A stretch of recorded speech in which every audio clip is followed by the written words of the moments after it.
आज सीपीडीआई के लिस्टिंग से जुड़ी एक्सक्लूसिव खबर 18 हाउस स्वदेश को अपने सूत्रों से पता चला है कि सरकार सीएमपीडीआई यानी central mine planning and design institute की लिस्टिंग के प्रस्ताव पर विचार कर रही है। और ज़्यादा जानकारी के लिए हमारे साथ जुड़ गए हमारे सहयोगी प्रकाश प्रियदर्शी।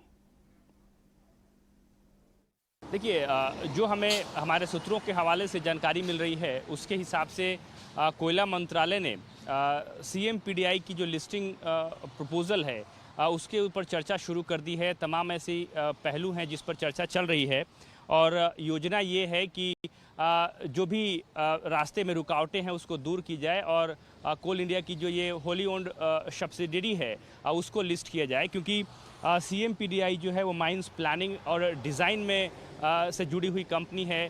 इसका फ़ायदा दूसरी कंपनियों को भी हो सकता है, प्राइवेट इंस्टीट्यूट्स को भी इसका फ़ायदा हो सकता है, प्राइवेट सेक्टर को भी इसका फ़ायदा हो सकता है। लिहाजा इसका काफ़ी बेहतर प्रॉस्पेक्ट है, उसको ध्यान में रखते हुए इसकी योजना तैयार की जा रही है।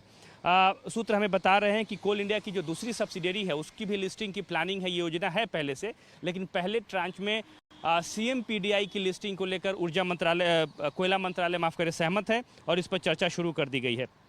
तमाम पहलू जो मौजूदा मार्केट हालात हैं उस पर चर्चा की जा रही है, उसको ध्यान में रखा जा रहा है। इसके अलावा सोर्स ये भी बता रहे हैं कि कोल इंडिया ने अपने बोर्ड के ज़रिए इन प्रिंसिपल अप्रूवल दी है बीसीसीएल और सीएमपीडीआई में 25% हिस्सेदारी बिक्री को लेकर, लेकिन उसके लिए उसको सरकार से मंजूरी की ज़रूरत है। लिस्टिंग की जो ये प्रक्रिया है जिस पर चर्चा चल रही है उसी के मद्देनज़र है।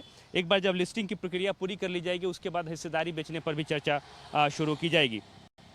इसके अलावा इस बात पर भी फोकस किया जा रहा है क्योंकि सरकार ने ये स्पष्ट निर्देश दिया है पीएसयूज़ को कि खासकर इस बात को ध्यान में रखते हुए कि कैसे अलग अलग जो एवेन्यूज़ हैं उसका इस्तेमाल किया जाए रेवेन्यू जनरेट को लेकर। और कोल इंडिया के पास काफ़ी पोटेंशियल है, उसके पास कई सब्सिडियरीज हैं जहां पे पोटेंशियल है जिसका इस्तेमाल किया जा सकता है, और उसी के मद्देनज़र ये चर्चा जो है वो की जा रही है।